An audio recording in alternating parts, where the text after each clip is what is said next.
BJCP. So BJCP is the Beer Judging Certification Program. It's been around as long as I have, since '85, and it's the oldest recognition for beer evaluation. So there's really two main ones.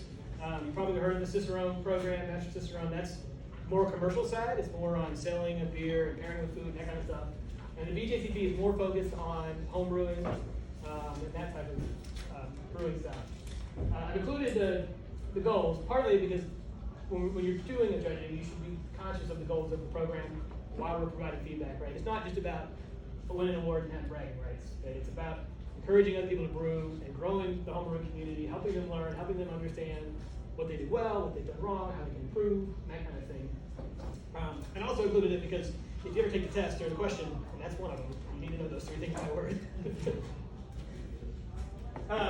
So just the process, if you ever want to take the test. So I've taught a course for BOCK a couple times now, and I'll do it again if you get enough interest. Probably about 20 people that want to sit it. It's usually 9 months to a year process. The tests are scheduled way out in advance. We try to schedule one local, and then we teach for that. So we can do that again if there's enough interest. If you find yourself wanting to do this, let me know after.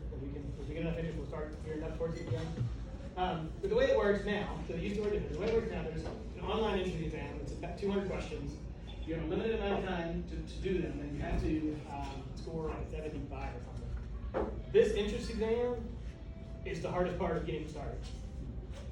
The first time we did that course, I didn't take the entrance exam when I did it. It was different. Getting people past that point so they can sit the tasting exam was the hardest part. It's a convoluted test where they do a bunch of multiple choice, multiple answers, and it can be difficult. So you may have to prepare to take it a few times, but that really is the hard part. After that, there's a tasting exam, where you'll come in on usually Saturday morning, and you'll taste 6 beers, and you'll fill out your score sheets for those 6 beers. There'll be 3 national or higher proctors who are in another room doing the same thing. The scores are a combination of how well you did on yours as far as filling it out, and the words you used, how you wrote it, how you described it, that kind of stuff. If you were accurate to what the proctor says was on the test, right? So there's somebody who sets the test up and says this is what that was supposed to be. And then there's a little portion of it that's how you scored compared to the other judges who did the test. So there's 3 national people that take it. Honestly, almost everybody scores these high enough to be recognized the first time they take the exam. It's not that hard to get on the course.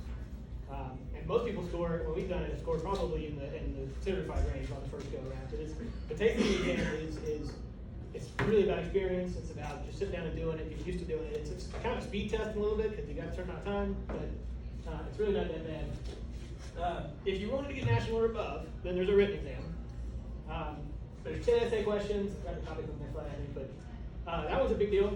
It used to be you had to take them both together, and they've changed that. So you don't have to do national, or you don't have to do the written exam unless you really want to progress. So that's the phase 2. That's a whole different process. And then the written exam. So topics on the exam process. There's going to be questions around the brewery competitions, ethics, the processes, that kind of stuff. There'll be questions about style guideline, which is we comparing and contrasting, talking about the different styles. Some of it's memorization on styles. Troubleshooting, recipe formulation, the process of brewing, all the ingredients involved. So there's one question that's detailed, like an ingredient question, right? About hops or water or yeast or malt. And they're pretty scientific, especially the essay one. The questions on the written exam cover the same topics, but on the entrance exam, on the written essay exam, it's a page essay on water chemistry or hop chemistry or whatever. So it's quite the thing. And there's also some questions around your history, geographical styles, so things that were made in certain regions for certain reasons. So there's a lot of topics. If we do the class, I cover all of the basic stuff that you'll run into. That's kind of what you see on the exam. Ranking system, I won't go into too much detail here, but basically you have to score a composite score on tasting and written if you want to go national or above. It's high enough, and you have to have experience points. So the good thing is if you judge our competition, you'll get put in a system with an experience point even before you do all this. So if you come in 2 years and take the test, that experience point will count. So if you're interested at all, you judge the Blue Guys Cup this year, you'll get a point in the right direction. Some of this stuff. So one more positive. And then there's a bunch of different levels, but and the further ones take all kinds of other stuff to get involved in it. I'm not going to never do, but they're there if you're interested. All right, so what are the goals of judging? When you're judging a beer, the primary goal, right? We are not about, it's not about bragging rights, not about awards, it's about giving feedback. It's about telling the brewer what they've done well, what they can do better, how they can improve, but positively, right? We're encouraging each other. We want this to be a learning experience. We want them to get valuable information out of the process. So always the first goal is give good feedback, be positive. Right? It doesn't do anybody any good to be like, oh, your beer tastes like raw sewage, and move on. Like, okay, it doesn't help them. All it does is just discourage them from brewing the next time. Try to avoid assumptions when you're doing it. Right? Not everybody brews the same. You may sometimes some things may not apply if you're doing an extract compared to all grains. So try to be try to avoid assumptions if you can. What about overall offering suggestions? Be constructive, not negative. When you're filling it out, make sure that you're consistent. So if you talk about how great it smells at the top and at the bottom, you say it's terrible and give it a 2, then that's not consistent, and you're giving mixed messages, and that's not helpful. So you got to think about being consistent, and then be thorough as possible. The more stuff you can write, the more helpful it is to people who want to feedback and the more information you're getting. From a test perspective, it's really important. But even from a competition perspective, they're paying an entry fee to get their beer evaluated by us, and we want to provide them a product for that, right? We want to provide them information, and we want to provide them help, and give them feedback. So we don't want one word on each line, so it's not particularly helpful. All right, preparing to judge. So going to competition, there's 3 things you need to be looking at. On the personal level, make sure you read the style guidelines before you start. I will try to have assignments done Friday night. So you should know the night before what styles you'll judge. Now, when you sign up, you can put in there which styles you want to judge and which ones you don't want to judge, and you can be real specific about it. If you, I know my Belgian Trappist styles, and that's the only thing I want to judge, you can check that, that's what you'll get assigned to, unless you enter it. But in general, most people they only have a few they won't judge or a few they like, and you get assigned. So you should know hopefully the night before, and I reserve the right to change that morning of when people don't show up. But you should know, so take a few minutes, read through the guidelines. When you sit down, you'll have a stack of score sheets. We prevent stickers, so you can put stickers on them, get them all ready to go, so you prepare, so you're ready to go when the judging starts. Things to avoid. Don't eat spicy food in the morning if you can help it. It doesn't feel like your hot sauce on your eggs, but that'll screw up your taste and your olfactory. Don't wear heavy colognes, don't wear perfumes. You want to be neutral as possible. Have deodorant that doesn't have an odor, that's even better. We usually try to bring hand soap that doesn't have scents in it, that kind of stuff. So it's important to try to be as neutral as possible. Trying to be hungover. I understand it's not always possible. Saturday morning, I get it. But try to be hungover. If you're trying not to smoke, if you can help it. If you're a smoker, make sure you go outside, away from everybody else when you smoke. Wash your hands when you come back in. Try to make it as clean as possible. I also suggest you avoid antihistamines. If you're a regular person, you take it every morning for your allergies, it's okay because it's already in your system. But if you're not, it's best not to take it because it actually blocks your olfactory and makes it harder to. Location. So we do our competition at Shrewsbury Hall, which is a really great location for everything except light. So we don't hit bullet free. But we try to keep it odor free. We keep food separate as much as possible. Don't bring food to the table. Don't bring your coffee to the table. Finish it up before you come. Get a glass of water. Wash the coffee out your breath before you start. Ideally, you'd have a pretty neutral setting, a white tablecloth with well-lit rooms so you can really get the color and perception of what the beer looks like. We're not perfect, but for a free location, as good as it is, we put up with the lighting problem. And ideally, it'd be a low noise, low distraction kind of place. So we separate us. We don't do it in a bar with a bunch of people in it. It's all separated. We'll be by ourselves. The people that are doing the tabulations and paperwork and all the food prep are in another room. So we keep it quiet and separated. Equipment. You want to do a pencil, preferably mechanical, so you don't get the wood smells, because that can conflict with some of the beer stuff. We provide mechanical pencils, a little bag over here if you want to fill out a score sheet in a minute. Clear plastic cups, which again the competition will provide. We have a cup we like, we get it from Costco. It's really nice. Dump buckets, bottle over, paper towels, everything you need to keep stuff clean. We'll also provide palate cleansers, so we usually do unsalted saltine crackers, bottles of water, and that kind of stuff. Sometimes you'll see bread, different things in the competition. Just something that you can use to break up the monotony of what you're tasting. All right, process of judging then. So the very first thing you want to do, the most fleeting part of the beer is the aroma. As soon as that beer pours, there's stuff going out of the glass. Right? The head's coming up, the CO2 is popping out. The very first thing you want to do is smell it. See what you're picking up on the nose. swirl it around. You can. Some people bring a cover. You can use a coaster, cover the glass up, swirl it a little bit, smell it right away. That helps to get that first hit of what's in that beer. As it will change as it warms. So you may want to warm it up. You may want to keep swirling. Always go back to it, but start with the smell. Second, you typically check appearance. You can hold it up to the light. Some people bring a little flashlight to look at it to see the color, so you can get the color, the clarity, the head retention, that kind of stuff. Then, after you do all of that, you then move into the taste. So you do that stuff first, then come to taste, because the taste will is a factor of all those things together, right? Sam's not here, but you do the first one. You have the brain guy. Your eyes and your nose play a large portion of what you taste, so there's an impact to that. So you taste last. After you tasted it, you do body and mouthfeel, and then you go down to the end and you do your evaluation. So it works down the score sheet. If you look at the score sheet in the back of the PowerPoint or one of the examples, you'll see it's kind of laid out that way for a reason.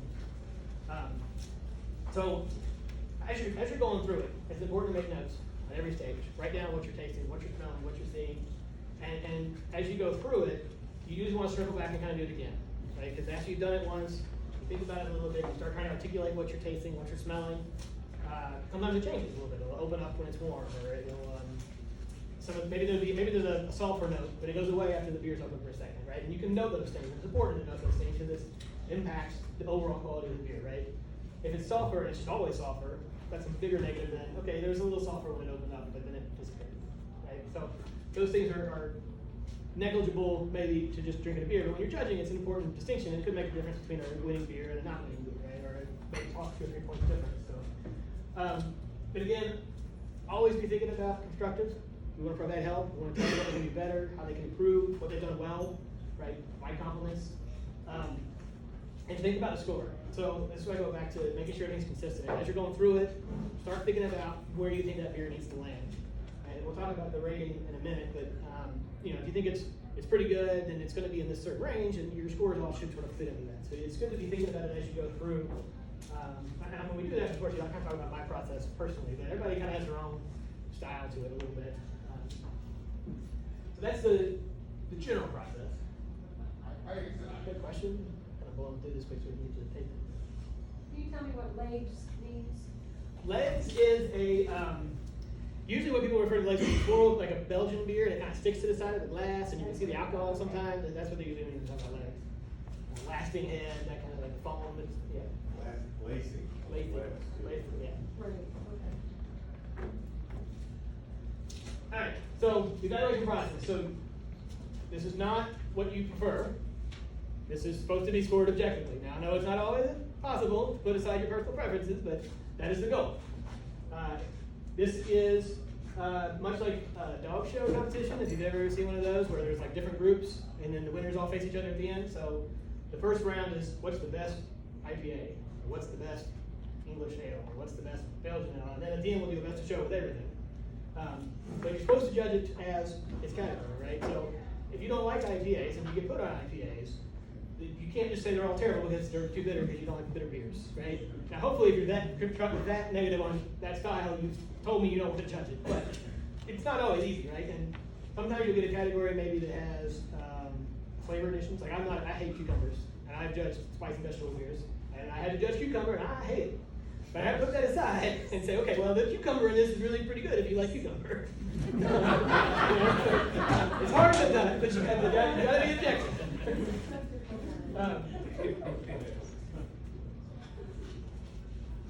I'll avoid biases. Again, I hate cucumbers, I hate lactose in beer. I have a lot of personal preferences that I gotta put aside if I judge. And I usually sign up to just judge whatever they need me to put in, because I can judge just about anything. And I don't have any issue with it, so it's just, you gotta put it aside though when you do that. Always be constructive, always provide comments, positive comments. We want these people to brew again, right? Even if it's terrible, we want them to come out of this going, you know what? I know I screwed this one up, but now I know what I can do to fix it. And what I can do better. I want to do it again. Yes, sir. Aren't you always judging against what you think is the best, like the best IPA you ever had, or the best English ale you ever had? You're supposed to judge the guidelines, not to what's the best.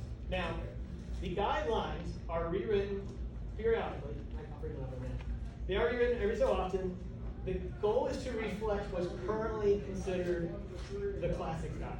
So they do change and they do adapt over time. And if there are people who have been brewing a very long time who will see that and they get very put off when their favorite, old German lager style allows for something that they didn't think should be allowed, because that's how it's made these days. So that but you are supposed to judge to the guideline, not to what your perception of is, what the guideline says. So there are certain things that are, there are certain things where sometimes the guidelines are actually quite different than what people think. A good example that's American Pale Ale. Most people think American Pale Ale, they just think, oh, it's a small IPA, because that's what most commercial American Pale Ales are. Right? They brewed an IPA, then they knocked it down to 5%. It's bitter and it's IPA, there's no malt. But that's not really what a Pale Ale is supposed to be.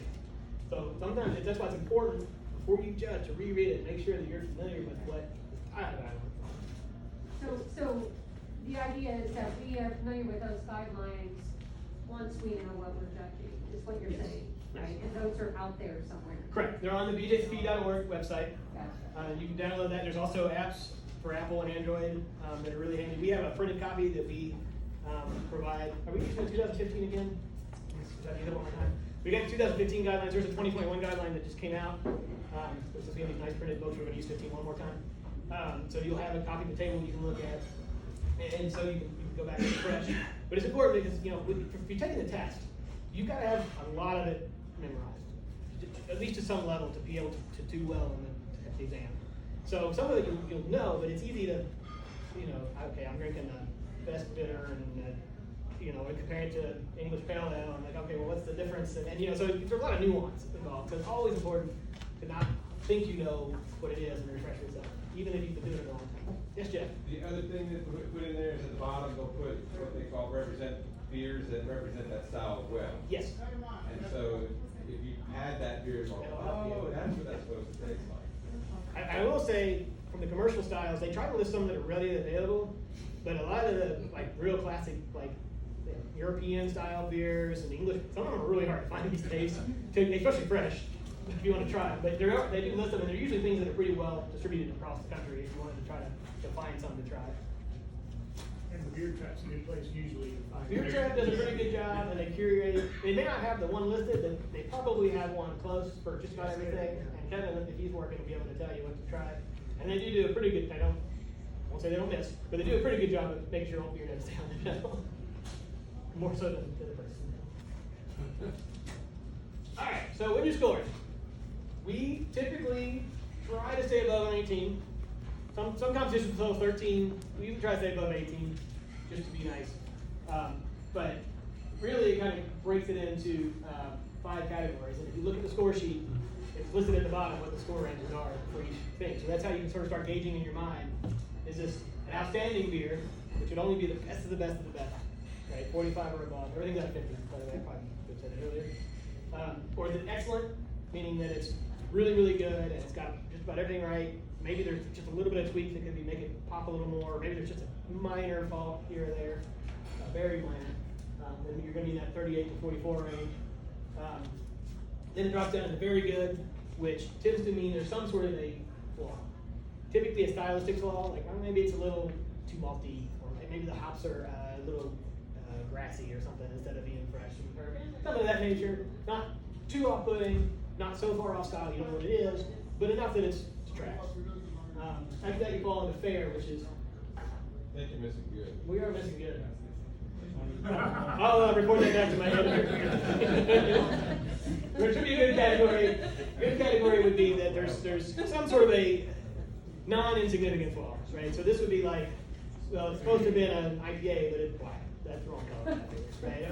Or like, I don't know, like something that's just like way over too sweet, or maybe it's or it could be an actual flaw. Like maybe it's got the acid, or maybe it's got TMS, or maybe it's got